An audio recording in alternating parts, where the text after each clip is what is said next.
Hello everyone, welcome to this video.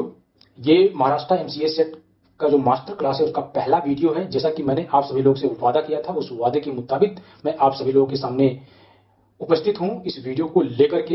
अब सबसे पहले इस वीडियो की नीड क्यों है वो समझना बहुत जरूरी है, क्योंकि बिना नीड के कि हमारा टारगेट क्या है, बिना टारगेट के आप कोई भी काम कर रहे हैं तो वो उतना यूजफुल नहीं लगता या उतने ही आप मन से काम नहीं करते हैं। तो ये मेरा मानना है, आपका अपना ओपिनियन होगा।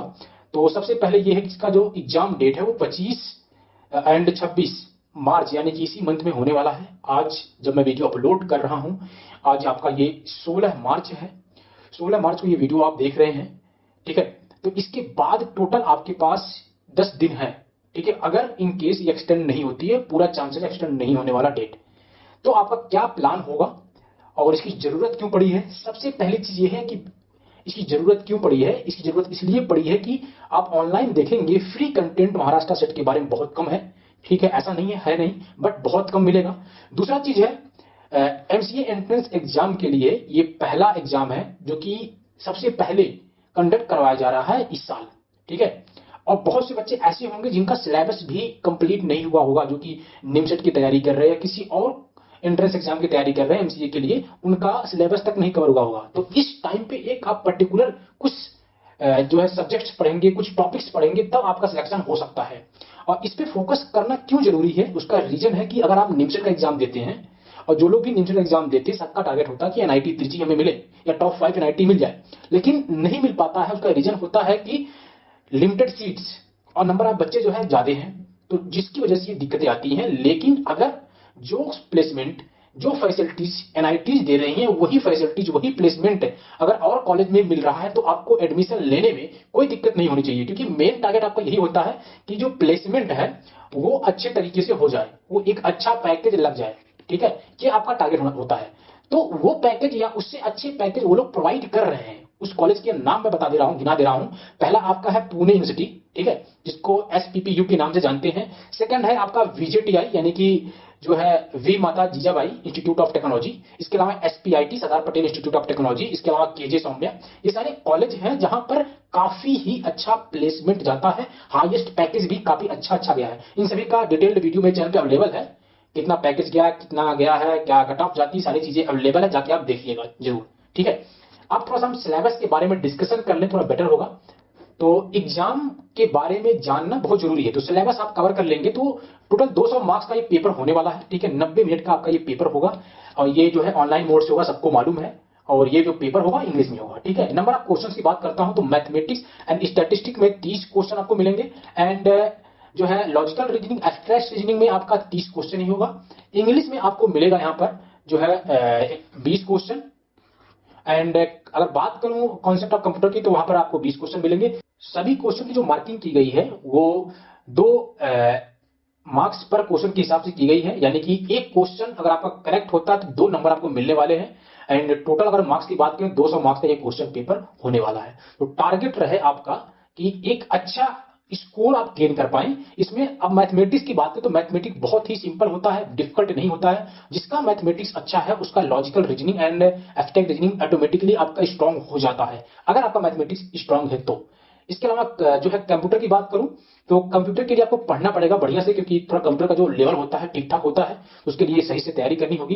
एंड इंग्लिश की बात करूं तो इंग्लिश में आपका कंप्रीहेंशन होता है, वर्बल एबिलिटी होती है, ये सारी चीजें आप कुछ चीजें तो जो आपका पैसेज रहेंगे उसको देख के आप क्वेश्चन आंसर कर देंगे, कुछ चीजें आपको पढ़नी पड़ेंगी।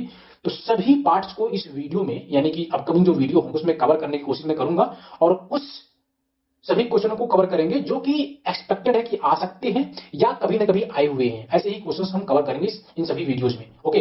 तो इस वीडियो को अधिक से अधिक लोगों से शेयर करिए, जिससे आपके जो फ्रेंड्स सर्कल में लोग हैं उनकी हेल्प हो सके। तो सबसे पहले अब हम आते हैं जो है पेपर्स पे।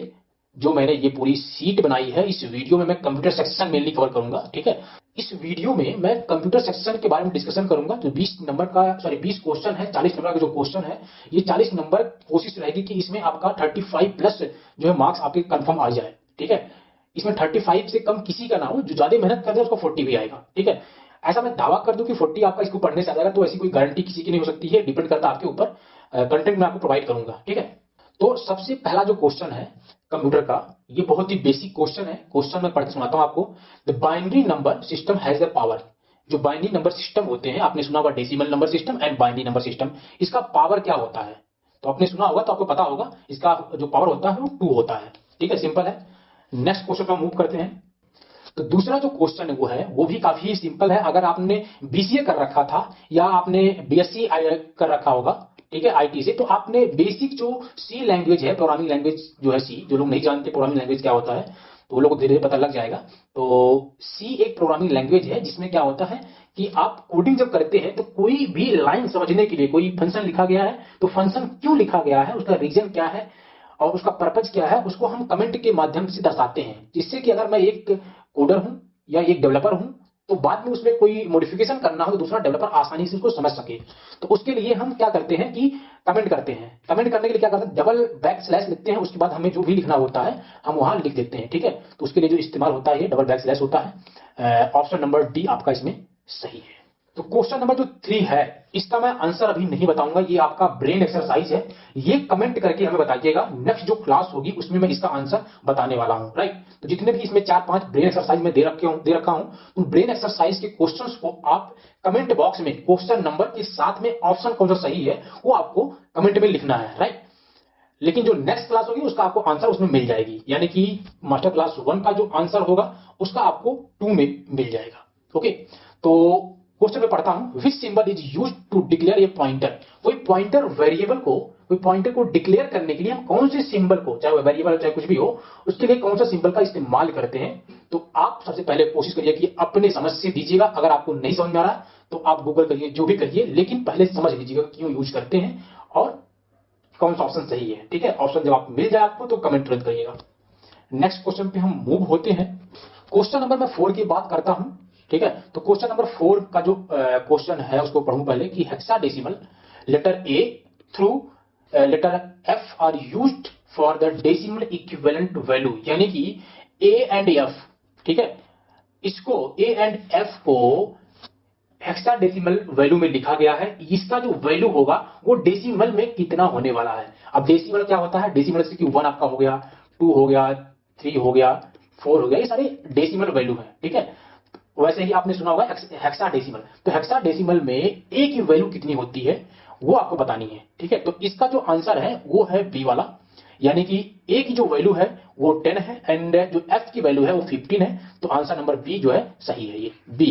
राइट, नेक्स्ट क्वेश्चन की अगर बात करें तो smallest unit of information of computer can understood and process is, कि स्मॉलेस्ट यूनिट क्या है किसी इंफॉर्मेशन को समझने के लिए कंप्यूटर के द्वारा। और कोई भी इंफॉर्मेशन हम कंप्यूटर में लिख रखे हैं या स्टोर कर रखे हैं तो उसकी स्मॉलेस्ट यूनिट क्या होती है, राइट, वो बतानी है। तो आई थिंक ये वाला जो ऑप्शन है आप लोग सभी अवेयर होंगे।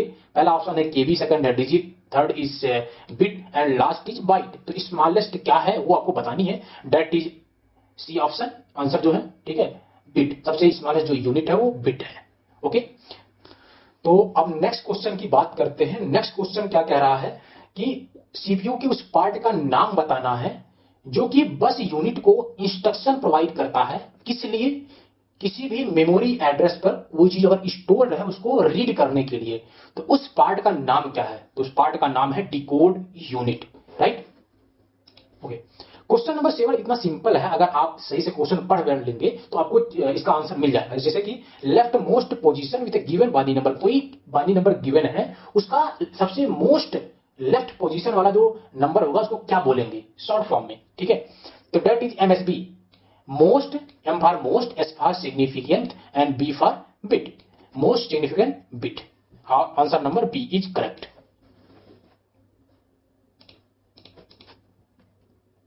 Okay, next question is multiprogramming of computer increases. जब आप कंप्यूटर में मल्टी प्रोग्रामिंग का इस्तेमाल करते हैं तो वो कौन सी ऐसी चीज है जो कि एक कंप्यूटर सिस्टम में इंक्रीज करती है। ठीक है, क्वेश्चन तो समझ गए होंगे। अब इसका आंसर क्या है, आंसर आप थोड़ा गेस करिए, कमेंट करिए, उसके बाद आगे देखिएगा। अगर समझ में नहीं आ रहा दोबारा क्वेश्चन पढ़िए, उसके बाद आप आंसर करिए, लेकिन कोशिश करिए पहले आप खुद आंसर करिए कमेंट बॉक्स में, फिर आगे बढ़िएगा। ठीक है, तो आई थिंक आपने सोच लिया होगा अब तक। तो इसका जो आंसर है वो है सी वाला, that is CPU utilisation. CPU का सही तरीके से यूटिलाइजेशन हो जाता है। कैसे? जब मल्टी प्रोग्रामिंग इंक्रीज होगी तो सीपीयू की यूटिलाइजेशन बढ़ जाती है, राइट। तो नेक्स्ट क्वेश्चन है ब्रेन एक्सरसाइज। क्वेश्चन क्या है, मैं इसको पढ़ूंगा, ठीक है, समझा दूंगा, लेकिन आंसर आपको करना है। इसका सही आंसर नेक्स्ट वीडियो में आपको मिल जाएगा। क्वेश्चन है real time system are used in programming language. Real time system programming language में क्यों यूज किया जाता है? पहला ऑप्शन है program development, second option is supercomputer, third is used in mainframe and last is none of these. कौन सा option सही है वो आप कमेंट बॉक्स में जरूर कमेंट करिएगा, ठीक है। Next question is unit that transform input to output. उस यूनिट का नाम बताइए जो कि इनपुट को आउटपुट में ट्रांसफॉर्म करता है। ये तो काफी सिंपल क्वेश्चन है, आप लोग जानते होंगे। अगर नहीं जानते हैं तो मैं आपको आंसर इसका बता रहा हूं। आंसर है सीपीयू, यानी कि सेंट्रल प्रोसेसिंग यूनिट। सीपीयू ही है जो कि आप जो भी इनपुट देते हैं कंप्यूटर को वो आउटपुट के फॉर्म में प्रोवाइड करता है, राइट। तो वो जो ट्रांसफॉर्मेशन होता है वो सीपीयू के द्वारा किया जाता है। तो ऑप्शन नंबर ए इसका जो है सही आंसर है। ये सब जो क्वेश्चन मैं बता रहा हूं बहुत ही इंपॉर्टेंट क्वेश्चन है, इनको आप नोट डाउन कर लीजिएगा, ठीक है, और जिससे आपका हेल्प हो जाएगा, क्योंकि ऐसे क्वेश्चंस डेफिनेटली पूछे जाएंगे। हर एक क्लास में ऐसे क्वेश्चन मैं कवर करने की कोशिश कर रहा हूं जो कि आपको एटलीस्ट कोई ना कोई क्वेश्चन जरूर पूछा जाएगा, इसी से सिमिलर पूछा जाएगा। हो सकता है बहुत सारे क्वेश्चन आपसे मैच कर जाएं, बट नॉट 100% श्योर कि मैच ही करेगा, बट कोशिश यही रहेगी कि ये क्वेश्चंस बहुत ही इंपॉर्टेंट जो है महाराष्ट्र एमसीए सेट के लिए वही रखा गया है। नेक्स्ट क्वेश्चन है symbol represent a block of code. अगर आप प्रोग्रामिंग पढ़ते होंगे, समझते होंगे, तो आपको पता होगा कि ऐसा कौन सा सिंबल है जो कि ब्लॉक ऑफ कोड को रिप्रेजेंट करता है, राइट। तो वो आपको बतानी है। तो उसके लिए आपको सिंपली ज्यादा कुछ नहीं, जैसे कि अगर आप प्रिंट एफ देखे होंगे, लिखा होगा आपने प्रिंट एफ, सी प्रोग्रामिंग आपने पढ़ा होगा, तो उसमें प्रिंट एफ होता है। तो यहां पर आपको अपना जो भी लिखना है, प्रिंट करना, वो लिख लीजिए। यहां पर आपको जो है इसको क्लोज करना है, ठीक है, फिर यहां पर सेमी कॉलन लगाने हैं, ठीक है। अब इसमें जो भी लिखा गया इसके अंदर, ठीक है, this is called block of code, ठीक है। तो रिप्रेजेंटेशन जो होगा वो आपका स्मॉल ब्रैकेट के अंदर जो भी आप लिखते हैं that is known as a block of code, okay. तो ऑप्शन नंबर सी आपका सही है, ओके, ठीक है। तो नेक्स्ट क्वेश्चन की बात करें तो byte can represent any number between 0 and, अब आप कोई लोग बोलेंगे 1, कोई बोलेगा कुछ, तो उसका आंसर एग्जैक्ट क्या है ये बताना है। तो एक बार गेस करिए, गेस नहीं कर पा रहे हैं तो मैं बताऊंगा, बट एक बार जरूर आप गेस करने की कोशिश करिए या अपना दिमाग लगाइए। अगर आपने अभी तक पढ़ा है कंप्यूटर तो इतना तो आपको पता होना चाहिए, ठीक है।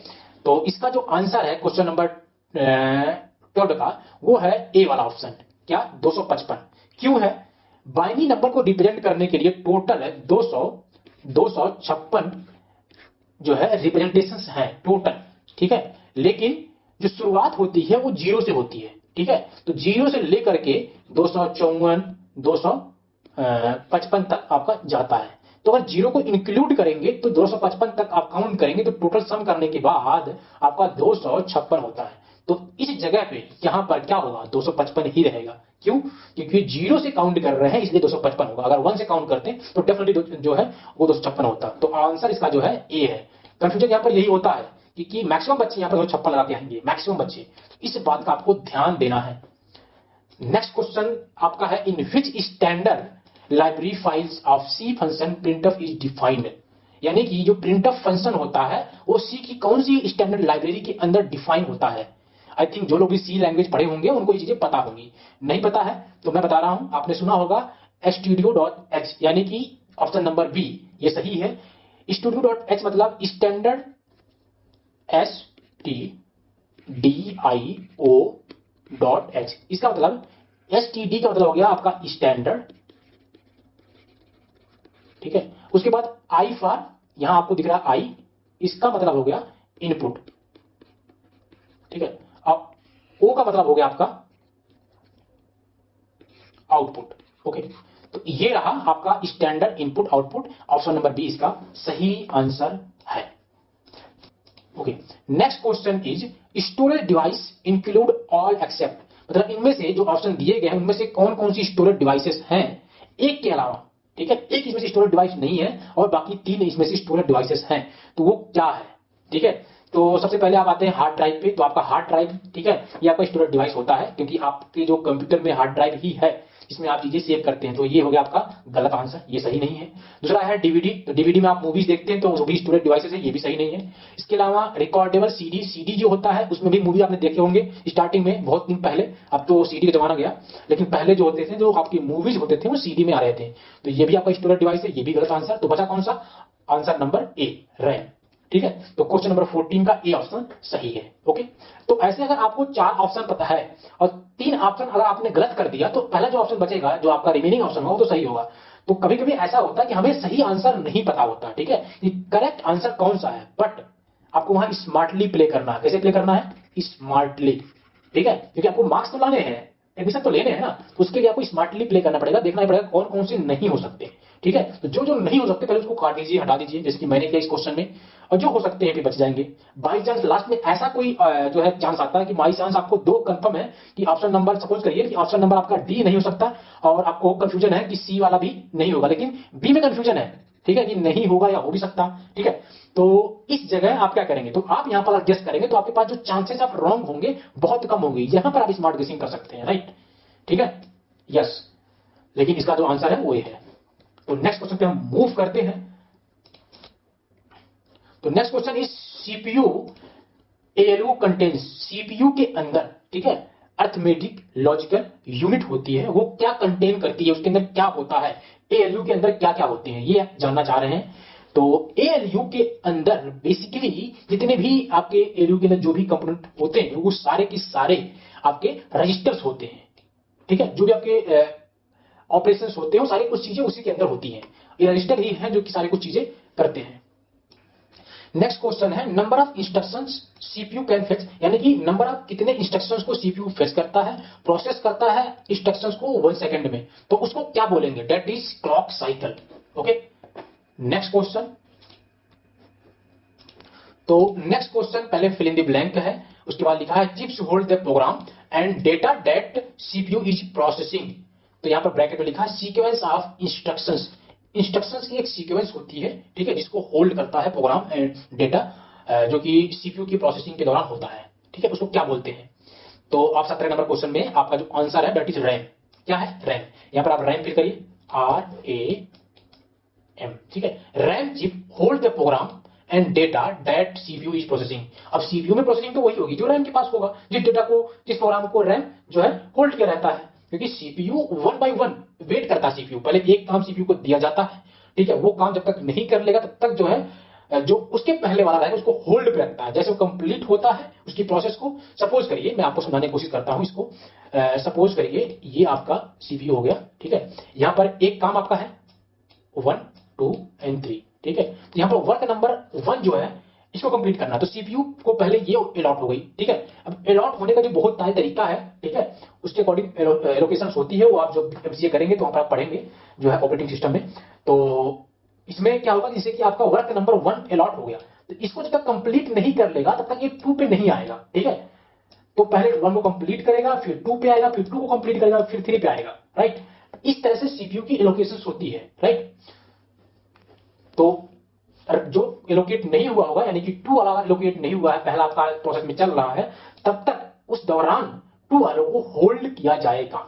नेक्स्ट क्वेश्चन बहुत ही सिंपल है, सिंपली पूछ रहा है कि ऐसी मेमोरी का नाम बताइए जो कि डेट को, टाइम को एंड कैलेंडर को स्टोर करता है।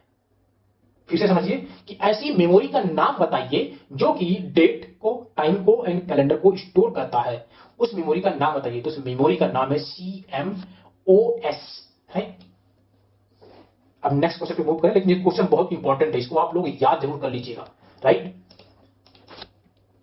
तो नेक्स्ट क्वेश्चन क्या है? Group of wire that transfer data in system are.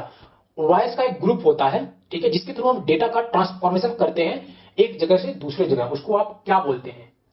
I think आप लोगों ने गेस कर लिया होगा, कुछ लोग इसको बस बोलेंगे, कुछ लोग सिस्टम बस बोलेंगे, लेकिन करेक्ट आंसर क्या है? करेक्ट आंसर आपका है बस, ऑप्शन नंबर डी। ओके, ये क्वेश्चन आपका लास्ट क्वेश्चन है इस वीडियो का, ठीक है। तो ये ब्रेन एक्सरसाइज है, इसका आंसर आपको कमेंट बॉक्स में कमेंट करना है अपने आंसर के साथ। और एक चीज और, जो लोग सारे क्वेश्चन का सही आंसर देंगे उन बच्चों का जितने मैंने ब्रेन एक्सरसाइज बताए हैं अभी तक, उन सभी का आंसर जो सही देगा उन सभी का नाम नेक्स्ट वीडियो में लिया जाएगा। राइट, तो अपने नाम के साथ प्रॉपर नाम आपका हो, क्वेश्चन नंबर सारे हों, ठीक है, मैं सारे चेक करूंगा, ठीक है, और उसके बाद उसके ऑप्शन कौन कौन से हैं जिनके सही रहेंगे, ठीक है, टॉप 5 लोगों को, जो टॉप 5 में रहेंगे उन 5 लोगों का मैं नाम लूंगा, जो 5 लोग सही देंगे आंसर। तो क्वेश्चन क्या है कि devices that translate data and program that human can understand into from computer can process, ठीक है, मतलब डिवाइसेस ट्रांसलेट करती है डेटा को और प्रोग्राम को, ठीक है, जिससे एक इंसान जो है कंप्यूटर की प्रोसेस को समझ सके। उसके लिए उसको क्या करना पड़ता है, क्या करना पड़ेगा उसको, उस इंसान को क्या करना पड़ेगा, समझ गए, मतलब नहीं समझे कि कोई भी प्रोग्राम है, समझ लीजिए आपको एक वीडियो देखनी है सिंपली, ठीक है, तो वीडियो देखने के लिए आपको पता है कि हाँ इस फोल्डर में मूवीज नाम का एक फोल्डर है, उसमें आपका जो है फला मूवी पड़ी हुई है, मान लो मूवी का नाम मैंने समझ लिया कि आप ये बाहुबली देख रहे हैं, बाहुबली 2 देख रहे हैं, तो बाहुबली 2 आपका किसी फोल्डर में पड़ा हुआ है, राइट, आपको पता है, लेकिन वो कैसे चलेगा, अगर आपको देखना है तो आप सिर्फ कंप्यूटर देख नहीं पाएंगे, उसके लिए कुछ प्रोसेस करना पड़ेगा जिससे कि वो जो है आपका वीडियो प्ले हो, वो मूवी प्ले हो और आप देख पाए। उसके लिए क्या करना पड़ेगा आपको, तो बहुत सिंपल करके मैं बता दिया हूं। अगर इसके बाद भी आप आंसर नहीं दे पाए इसका, तो सोचने वाली बात है। अगर नहीं दे पा रहे हैं तब भी आप दोबारा क्वेश्चन पढ़िए, तीसरी बार पढ़िए, ठीक है, और जितनी बार मैंने इसको बताया है 2 बार 3 बार, उतनी बार देखिए, बार बार रिपीट करके इस क्वेश्चन को समझने की कोशिश करिए, फिर आंसर करिएगा। क्योंकि इससे क्या होगा, अगर आप बार बार देखेंगे, ठीक है, तो आपका जो ब्रेन होगा वो स्ट्रांग होगा, समझने की शक्ति बढ़ेगी। क्योंकि कुछ क्वेश्चन ऐसे होते हैं कि हम टच नहीं करते हैं, लेकिन कॉमन सेंस के बेसिस पे आप उसका आंसर दे सकते हैं और वो सही भी होगा। राइट, तो ये रहा लास्ट वीडियो। ये वीडियो कैसा लगा और ये जो हमारा पहला कोशिश थी, आपको पसंद आ रहा है नहीं आ रहा है, ये आप कमेंट करिएगा एंड लाइक जरूर कर दीजिएगा वीडियो को, अगर आपको एक सही इंफॉर्मेशन मिल रही है, ठीक है। And thank you for watching this video, we will meet in our next video. तब तक के लिए जय हिंद।